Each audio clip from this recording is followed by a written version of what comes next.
Welcome back to Chase the Pace podcast. I'm Spencer. And I'm Keira. And today we're going to be breaking down Formula One with F1 news, race breakdowns, and bold takes. Let's go.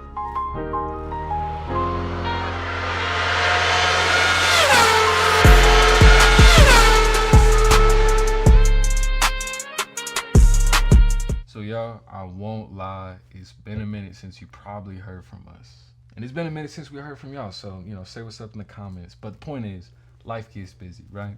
We kind of missed a couple of videos, but that doesn't mean that we're going to miss going over them. So First things first, we're going to go over the Spanish Grand Prix. You know I got to talk about that because Lewis won, baby. Ferrari on top. Now, come on now. But anyway, to talk about the whole race itself, important thing about qualifying, it got cut short. Charles crashed early in Q3, not super early, but early enough so that a lot of drivers didn't get to put in their final push lap. That resulted in what? George getting P1, which he hadn't done in a minute. Lewis getting P2, which was great to see from him, and Kimi, who was still improving, P3, Max P5, Lando P4, I think. The field was just a little more scattered than it should have been. So then I also want to say, have you noticed, the Audis and the Racing Bulls? They're becoming, I feel like, way more competitive. Yeah. Especially considering it's only been, the Alpines, I feel like. Maybe sometimes the Racing Bulls, but the Alpines, but now, recently, the Racing Bulls in qualifying, too. Consistent performance. Very impressive. And the Audis. They're getting more consistent, I guess. Oof. So, it ends up, the Mercedes boys, clean start. Yeah. They get to scrap it out for P1. Which no one's surprised. Yeah, no one cares. No one really cares, bro. Do you want to watch, two ants fight? No one cares, Kimi really is ant. I'm sorry, was that a pun? Okay.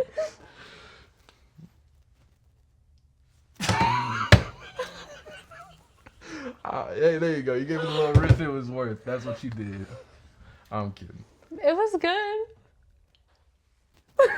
Okay. Y'all, personally, I don't feed into feminine delusions or masculine delusions or any delusions for that matter. I don't feed into those. Well, it's not delusion. It's the fact. A-N-T. So back to anyway. So the Mercedes boys, they have a little bit of fun scrapping it out, but they keep it clean. Yes. Isaac has a bad start. It forces him to run a recovery drive, essentially. So, he's passing on the outside. I heard that a bunch from the announcer. Yeah. He wouldn't have had to do that in the first place if he just finessed his start right. Then you got Lewis, who's taking a 3 pit stop strategy, which is very risky. I don't know. I'd say probably unusual. Yeah, you don't hear that a lot. It's a shot in the dark. You don't know how it could end. If you really have the performance on the tires that Lewis had, you can definitely create the pace to get a race win. Mm-hmm. And that's exactly what he did. He pitted 3 times, but he still was able to create the space and make up for all that lost track time and gain on his opponents. Yep. He did miss the pit window at first, though, when Fernando DNF'd. And there was a safety car. But I swear the race directors were on Lewis's side that day because he got back around to the pit lane during the VSC, pitted, and then as soon as he left the pit lane, VSC was over. So yeah. It was kind of perfect timing. Say it ain't so, race director, but I see what you're doing, partner. I see what you're doing. So then there were only 66 laps of this Grand Prix. And unfortunately for Kimi, on lap 62, his car broke down for the first time the entire season. So finally, Kimi faces a Mercedes reliability issue. Mm-hmm. And that was his end of his streak. We also had a couple other DNFs. Yes. Charles spun out, screwed his whole race. It was probably just a really bad weekend for I think Charles. that was right around the same time Kimi spun out. Yeah. I think. But his bad luck streak from Monaco always continues. Like I told y'all last episode, first of all, it's Monaco. It's his home Grand Prix. Bad luck. Kim K pulled up. Bad luck. And he just signed a new contract. Bad luck. Well, that bad luck doesn't just wear off in one weekend. I'll tell you that much. So he got screwed. Yep. Stroll, of course. No one is surprised. Bottas, Hulkenberg, Albon. He was 5 laps down, but technically, basically, he gone. Yep. Behrman, and then, of course, Antonelli and Charles. Yeah. But yeah, we had a lot of DNS. It's kind of crazy. We did. But of course, Lewis won, y'all. That's all we needed. My boy was building up. He did a P3, a P2, now a P1. Yeah. He got Kim K by his side. Ferrari, he got his race engineer on his side. I mean, he got it going, y'all. Kim went to that Grand Prix too. Are you serious? No wonder he did so good, y'all. It's simple math. He Kim did? goes to the Grand Prix. Oh, she was there? I thought you were I saying don't that as a know. statement. I not a know she question. was there in Monaco, right? Yeah, I didn't But think I she don't was know there. if she was there in Spain. All I'm saying is the Kim K effect. Oh, she just like bring us That home good with girlfriend sure. effect is rubbing off on him. I wouldn't know anything about that, bro. Well, for the first time in a really long time, we had a full British podium. That's true. Lewis P1, George P2, and Lando P3. I did not know where you were going with that with all those reallys. I was kind of worried. But anyway, yeah. It's been like, I swear they said since like 1960 something. I think Since so, it's been like an yeah. all British. It's been a really long time. Yeah. So beautiful Yeah. to see that. Similar to the Canada Grand Prix podium where I thought it was just, Yeah. it was what, Kimmy, Lewis, and Max? Something like that. Not in that order, I don't think. Maybe it was in that order, actually. But I don't remember. it's just a pretty cool podium to have. And Yeah. then the reason why I mentioned also the Racing Bulls, although they qualified decently, they did get 9th and 10th. But considering you had two drivers from the Big Eight, Charles and Kimmy, crash out, you have that They really DNF, but yeah. Yeah. You have those spots open up for points, like for a lot of the midfield drivers. So instead of Yeah. it just being 9 and 10, it's also 7th, 8th. So Colapinto and Gasly, in terms of a midfield team, they kind of got maxed out points for the race. You know what Yeah, I'm saying? Alpine's been doing a really good job for the midfield. Yeah. So yeah, Alpines and both V-Carps really benefited. Yeah, absolutely. Good points for their teams. And that is our take on the Barcelona. Spanish Grand Prix. Lewis won, y'all. Let's go. And that was the first win for Ferrari since 2024. And Mm-hmm. Lewis was the first Ferrari out of Charles and Lewis to win this season. Yeah. Thank God. We needed that. I don't know. So props to Lewis. Yes. Props to you. And his first win with Ferrari. Mhm. Besides the sprint, because we're not counting it. Yeah, we don't count that. That's like Full real race. what she said. Y'all, what she said. Exactly.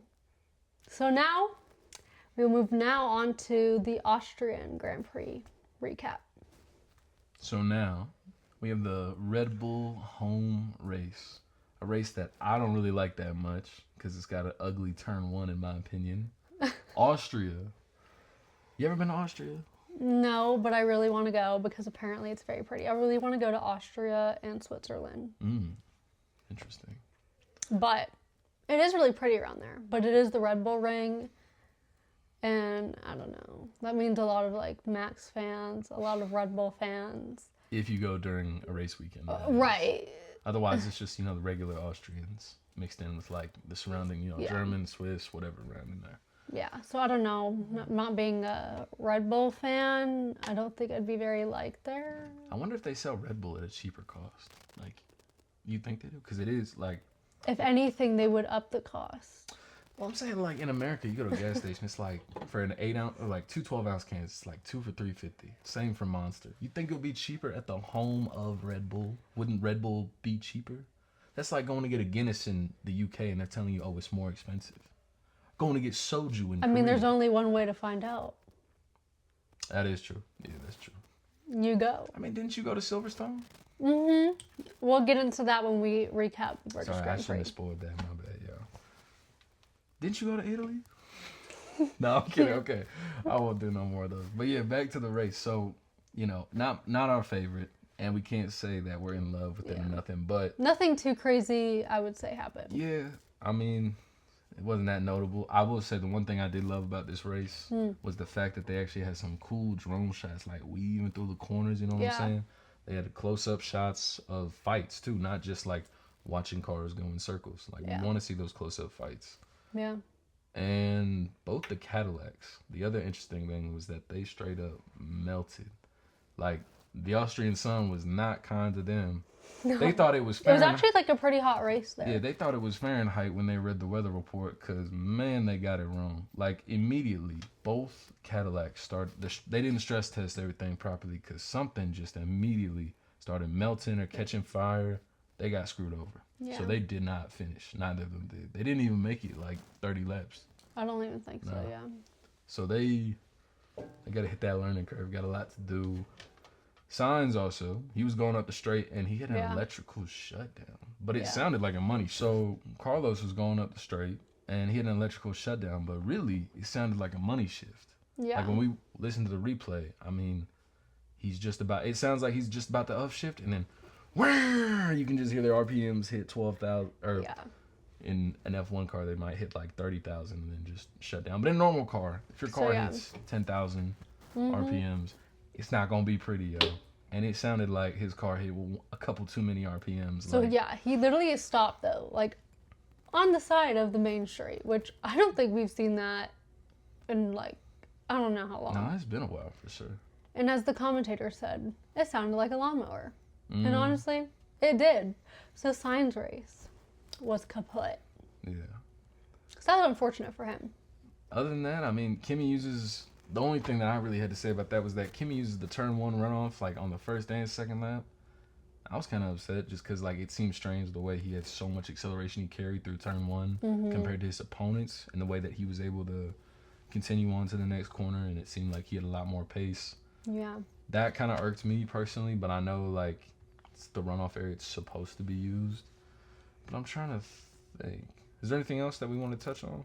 I mean, George won that race, and that was his second win of the season because his first win was the first race of the season. So because Kimi was just out here killing it. So what, it took him 6, and then he finally got back on the pole? Well, he won. No, I'm saying, like, he won, took a break, let Kimi win 5 in a row real quick. And then... And Max, this was Max's best finish. That's P2. true, yeah. And then Kimi was P3, so no one was surprised about that. Nah, not really. Isaac, honestly, he did better than I expected, especially after a comeback drive in Barcelona. Yeah. To now, you know, he's the second seat Red Bull driver. Out of the big 4 teams, he is, like, I would consider him the worst driver. Out of Mercedes, Red Bull, Ferrari, McLaren, out of these 4 teams, he is probably the worst driver. Probably. And he's still beating guys like Lando and Charles in this race. So yeah, I'm glad to see his development. You see Kimi and having this meteoric rise, but eventually F1's going to be full of these young bucks and the guys that we love, Lando, they're going to be Max. Out of there. Yeah, they're going to be retired. Hell, they might even... No, I won't say that. I don't want to ever speak that ill will because I don't hope that for none of them. But I will say they're not going to be in the game no more. And I hate to see that. I hate to think about that. But you got guys like Isaac doing their business. And honestly, it wasn't like a great race for Ferrari. Lewis finished P5, Charles finished P8. Yikes. I wouldn't say it was that great. McLaren, not bad. Oscar finished P4. Lando finished P7. The most interesting about it, though, is the fact that on the last couple laps, Kimi was chasing Max for P2. Yeah. He was within about a second to 2 of Max. Max is chasing George for P1. He's within a second to 2 of George. And if we just had like 4 or 5 more laps, it would have been chaos at the front. Because everybody else in the field was back like 20 plus seconds. Yeah. Oscar was the closest one in P4, but there was no competing with that. If anything, we got robbed of the true Austrian Grand Prix. If race director just hopped on the mic and said, hey, at lap, 65 out of 71, everybody just go ahead, yellow flag for no reason. Let's just bunch everybody up. Now go ahead and race. Like, that's what we were missing. It would have been T. It would have been straight T, bro. Like, but that was, I think, our takeaway from the Austrian Grand Prix. Nothing crazy, but not a whole lot to say. But good for George. Yeah, good for George, though. Great for George. Okay, so now moving on to the British Grand Prix. We had a sprint weekend this weekend and the race. So in the sprint, we obviously saw a lot of passing, repassing. There were only 17 laps. And Lewis got sprint qualifying pole, but Kimi hunted him down and he couldn't keep him at bay. Yeah. I mean, what are you going to do? Yeah. Lando was hopping around the order from P6, he finished P3. P2, P4. Yeah, P3, good job for him on the day. Yeah. So it was like Kimi, Lewis, Lando. I mean... It wasn't a bad day from Lewis by any means. No, it wasn't a bad day for Lewis. I mean, he still gets P2. It's a sprint, so it's not like there's super stakes on it. And Ferrari had a general. I mean, in general, they had a strong weekend, wouldn't you say? Little 1-3 action in the race, but we'll get there. Should have been a 1-2, but we'll get to that. Should have been a 1-2. Oh my God, we'll get into that. Anyway, so to the race. Huh? Yeah. So, Kimi didn't start as well as everybody else. I think it was a Charles Lewis? No, Kimi was Lewis. on pole. Kimi, Charles Lewis, Yeah. and then George. and everybody else, I really hope to y'all it doesn't sound like we only care about just like Lando, Lewis, Ferrari, and Mercedes. Like really, Lando, Ferrari, Mercedes. You could Where did Max start? 5th? Oh, can't forget Max. Yeah, no, I have no clue. I think Max started 5th, and then check. Lando was 6th, I think. All right, yeah. So George was 4th. Isaac was 5th. So we out-qualified Max. I told y'all Isaac was coming up in this world. Y'all believe Lando me. was 6th, Max was 7th, and then Oscar was P8. And then you got both the Racing Bulls, Yeah, both the Arvid Audis, and then Liam. a Haas, and then just who cares? It keeps going.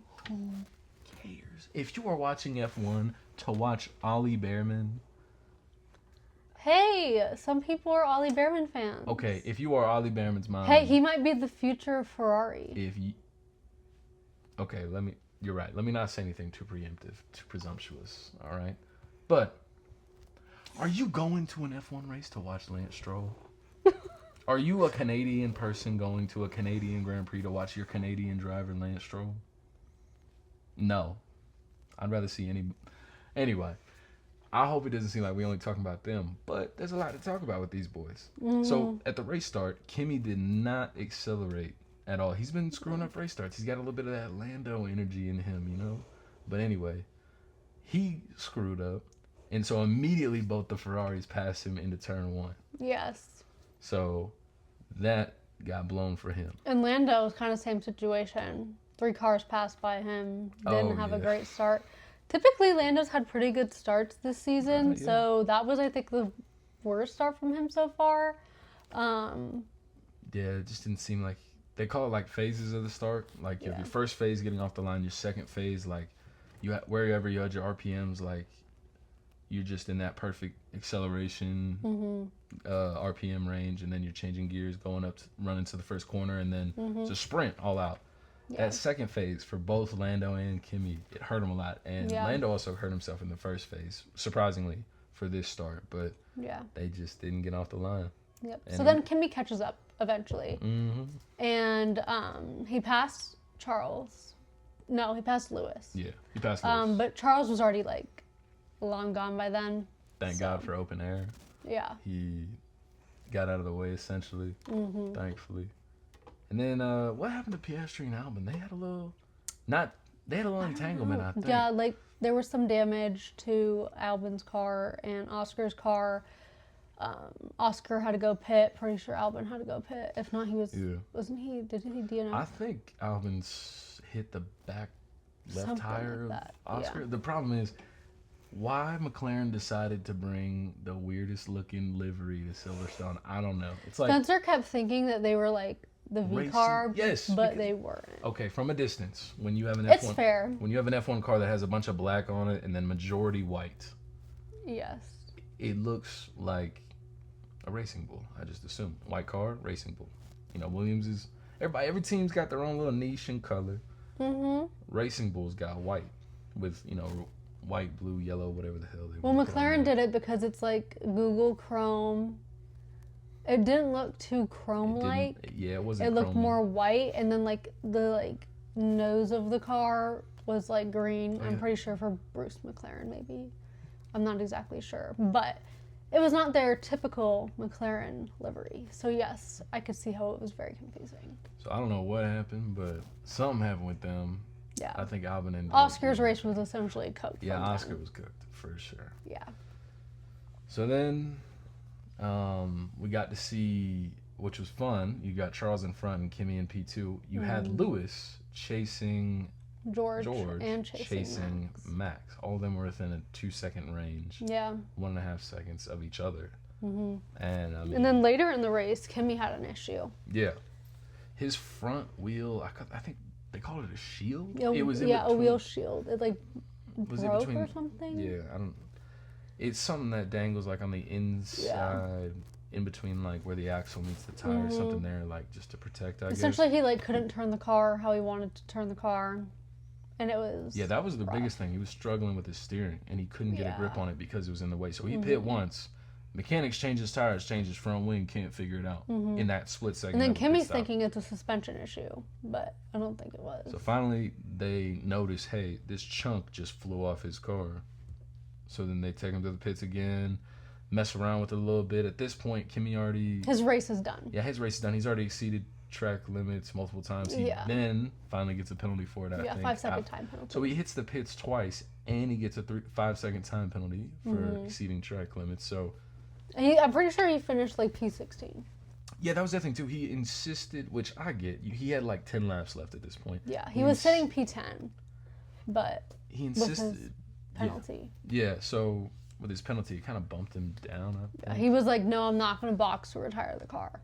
So. Well, I mean, would you? But you know what? I appreciate. Yeah, the dedication. Exactly, the fight to, just in case, I don't know, they could argue and overturn the call. Yeah, but he got P15, by the way. Yeah, exactly. So, or else, honestly, if he never ran into this issue, I think he would have been on the podium. Yeah, no, absolutely. For sure. He had a really good race. Phenomenal race, absolutely. And that... It's unfortunate for him. Sometimes just the luck of the draw, yo. I mean, He was honestly really upset. Like that, he literally kept his helmet on and was just like, which I get it. Especially, we know when you're leading the championship. I think it's like a 30-something, 40... I think it's like 30-something point difference now. And I think George might be P2. Yeah, George is P2 now. It's annoying. I mean, he was still P2. I don't think Lewis is that far from George. I think after the sprint, I want to say, or after Austria, George was up. I think it was by a few Austria points. since he won that race. George was, he was up, but... He needed that. Yeah, but Lewis was right on his tail, though, thankfully. And, of course, Kimmy's still out there, but... And now Charles is really back in it now. I think he's P4 right now in the championship. Talk to bro, man. I mean, he got a win. Yeah, so this was Charles' first win since 2024 with Ferrari, and the second Ferrari win this season. Yes. Pretty good. When have we had 2 Ferrari wins in, like, 3 races, yo? I thought... I mean, no wonder I didn't like the Austrian GP. No Ferrari was winning, all right? And Kimmy was doing some BS on that turn 1, So anyway, thank God for George. And thank God for Kimmy crashing out, because it made room for George to get overtaken by Lewis. Which honestly, I think it really could have just been a 1-2. I don't really know why they needed to pit Lewis again. Okay, yeah. I think that was a bit unnecessary, but... Because let's talk about it, yo. We had a safety car finish. There's 6 laps left, right? Yeah. You have... And that's because... Oh, because what? Isn't it because Max crashed?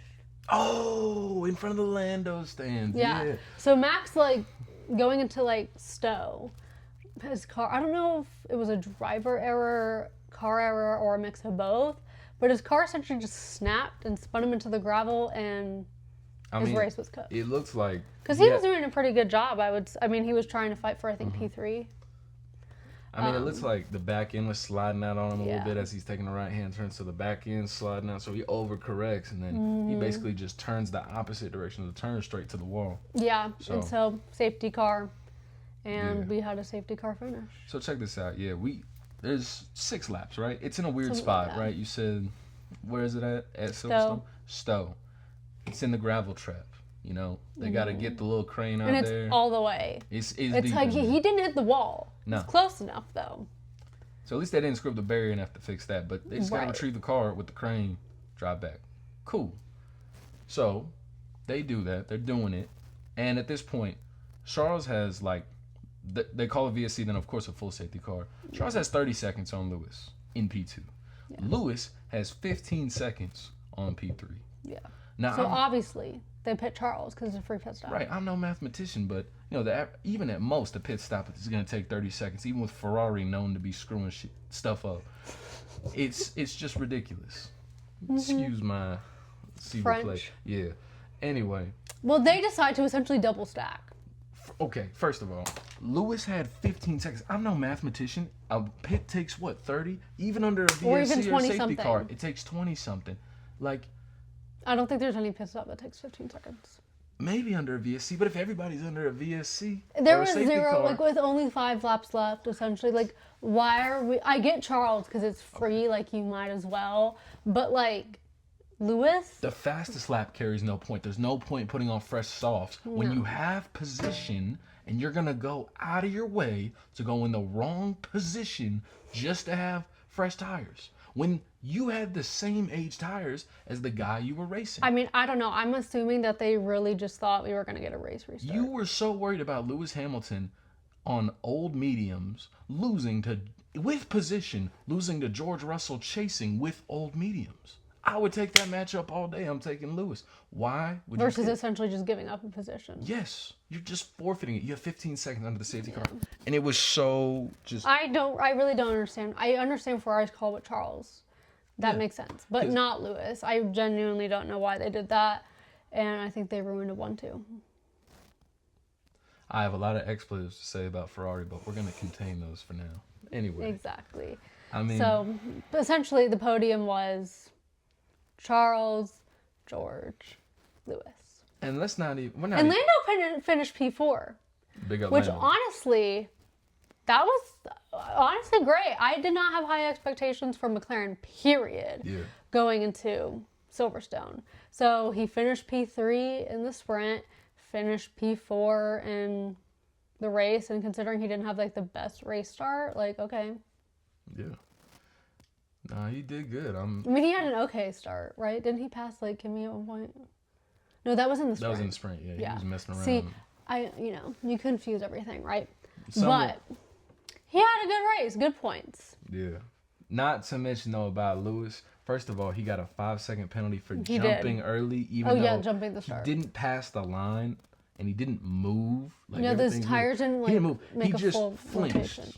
Like, if you flinch, the FIA gives you 5 seconds, okay, y'all? Just so you know. And when he served that penalty, the stationary time he was stopped was 8.8. Tell me why you stop for 5 seconds and it takes you another 3.8 to do a pit stop. And when he came out... because it's Ferrari and they're not very good at pit stops. I literally have in my notes, because it's Ferrari. Yeah, I mean, come on, y'all. I think they need to improve on the pit stops. You need to improve on everybody on that dang pit wall. So yeah, that's essentially what happened in Silverstone. Honestly, I thought it was a pretty interesting race. No, I did too. I thoroughly seeing enjoyed Max it, honestly spin out. And, Okay, so now on to bold predictions. We're taking it back a little bit. So, how correct were our predictions from Barcelona? Well, I got +3 for Lando and +1 for Lewis. So a total of 4 points brings me to a total of 29 because Lando finished P3 that race, I believe. Yeah. So you got him. So if y'all don't remember how it works, remember we guess the podium positions for races. So first place, second place, third. If we get the name of the driver correct for the position, we get 3 points. If we just get the driver's name but not in the podium position, we get 1 point. Yeah. Keira's whooping me right now with a total of 29. I can't even catch a break. She got 4 points. I got Lewis correct for the race win. Who would have thought? And I get 1 point for George being on the podium. And I'm still with +4, only at a new total of 18. Yeah. So we about to get it back, y'all. Double down. What do they call that? The Martingale method, where if you lose, just double what you lost. If you lose again, just double the loss. Who taught you that? If you have infinite money, it technically could work at a certain point. All right. But obviously that's not the case. We just got to get these wins, y'all. So let me hit y'all with the picks that are just as good as the Knicks, all right, for Belgium and for Hungary. So first we'll do Belgium. P1, I got Lewis. Tried and true. P2, Charles. The Ferrari boys are hot. Not like that. So And hopefully P3, they'll have a 1 and 2. Yeah. And not screw it up. If they screw it up, y'all. If they screw it up. Thankfully, there's no money. It's bound to this. happen. Hey, P3 George, though. I think. All right. Yeah, that's what I think. What you got? All right. So I have Kimi P1. Okay. Lewis P2. George P3. So we both agree on George. Both agree on George. He seems like a P3 kind of guy for Belgium. Yeah. Didn't he win like a couple years back doing like a one-stop? Yeah, I think so. Yeah. But I just think, honestly, out of both Mercedes drivers, Kimi is more comfortable than George. Yeah, but taking out reliability issues, because that's not either of their faults. Yeah, that's true, actually. Kimi just had 2 reliability issues in the past 3 races. He's not due for a reliability issue in that sense unless he gets in a crash. George has had his own issue with reliability issues, but he also, like, doesn't seem as comfortable. Yeah, he's had a lot of stuff and comfortability issues. Like, how are you the more experienced driver by 4 times? I don't know. Maybe it's just this car. I don't know if it's... Yeah. I mean, George has said that he has had to change his driving style up to fit this type of car regulation. So maybe it just fits Kimi's better. So I think maybe that adjustment is maybe why. But now, those are our predictions. For Hungary, though. For Hungary, I have Lewis, P1, Kimi, P2, and George, P3. So essentially very similar to Belgium, just it's the same order. 3 people, just 1 and 2. But George, once again, P3. Because, I don't know, I just think Lewis and Kimi are just doing better than George. I feel like he's going to get P3 in the season, you know? Like, that's the kind of vibes he's giving right now. Well, right now he's technically P2, but Lewis is not far. What are your predictions for Hungary? Kimi, P1. Okay. George, P2. I'm feeling a hot Mercedes. I'm feeling a hot Ferrari play and then a hot Mercedes play. All right. And then Max. I think we've been counting them out. They'll hopefully bring some upgrades because I just told them that they should. And, they'll get P3. But, I mean, Max has been doing all right. He's had some bad luck. He's racing as good as he can, but at the same time, like, the car isn't there. Yeah. You can only do so much when the car isn't there. So, I mean, what are you going to do? But those are our bold predictions. Let us know yours in the comments below. Yo, so now we have our signature segment. Oh! Who's got pace? Who's got pace? Let me adjust the camera real quick. Excuse me. Yeah. Okay, so who is setting the pace so far? Who is the benchmark? Who's top dog? Who is him? I feel like it's kind of obvious. Yeah. Across these 3 races, Kimi. And Ferrari. They have made their way back. And then Racing Bulls from the midfield. Yeah, I was so proud. We have said Alpine for a long, long time now. Yes. Get out of here, y'all. Frenchmen, be gone. It's time for the Racing Bulls.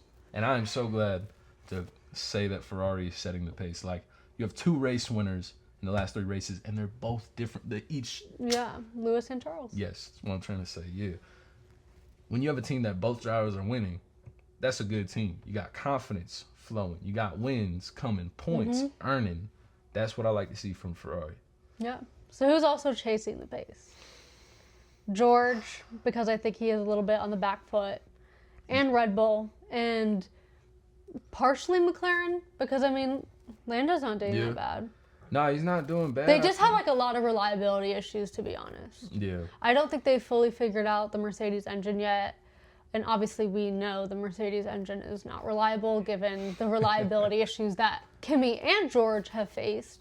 So yeah, I think they're also chasing the pace. Red Bull also having issues figuring things out. But yeah, I think George, I think he's just on the back foot. He's a bit uncomfortable. Yeah, he's not. He's a podium kind of guy, but he's a P3 kind of guy. You know what I'm saying? He's not. I'm just feeling that from him. Like, he doesn't have that wanted energy. He's not out here shooting crazy gaps. He's just kind of staying in his own lane, I feel like. And he's a little diva, you know? I don't see little divas winning the championship. He's chasing. He's not going to set Well, it's about to be a child who's going to win the championship. And he won't even be able to drink to celebrate. Well, in his country, in his country, yes, he can. Just America. Not America, yeah. Because we're lame. I'm just kidding. You can get a gun. And you can fight for our country. You can fight for our country. But you cannot drink. You can vote on who you want in the president. You can vote on the governor. You can vote on whatever. You can vote. Yeah. So most countries are like 18 or 19 for legal drinking age, but America's just 20. Well, some of them also have licenses, 18, 19, 17 too. Like, I would say we are a little bit on the early end. We do get to get a license at 16. In Europe, it's 18. Yeah, kids start driving with their permit at 15. Like, when they just got from 14 to 15, they can legally start driving. Oh, well. But so those are our thoughts. Now, who is losing the pace? Who is under the gum under my shoe? And needs to pray for grace. They need to pray for grace. Who is it? Well, I call them the usual suspects. Yeah, there are too many to name. Yes. But you all understand. You know who we talking about. the American team, that one ugly green British team, that one team where they used to be really good back in the 70s until the daughter of the owner took over, and then she sent it to the bricks, and then James Vowles was trying to save it, that team. The list continues. Yeah, I mean, at any given point, anybody can be in Lost the Pace, needs to pray for grace, but y'all know who it is. Yeah. So let us know who you think is setting the pace, chasing the pace, and therefore needs to pray for grace because they have lost the pace in the comments below. That's it for episode 10 of Chase the Pace podcast. Oh, yeah. We made it. What's good, y'all? In our next episode, we'll be looking at Belgium, which I believe is the 13th race. Something like that? 12, 13? Something like that. But Spa. You know, that really cool one where they got that cool turn, you know what I'm saying? Yeah. I just forgot the name of it, but there's La Rouge? La Rouge, yes. There we go. That sound, yeah. That'll be interesting. That'll be awesome to watch. Thank y'all for listening. Make sure to follow us on Spotify, YouTube, Instagram. All the social media is linked down below. Until next time, I'm Spencer. And I'm Keira. And this has been Chase the Pace. I'll see y'all. Peace. You got anything to say to people?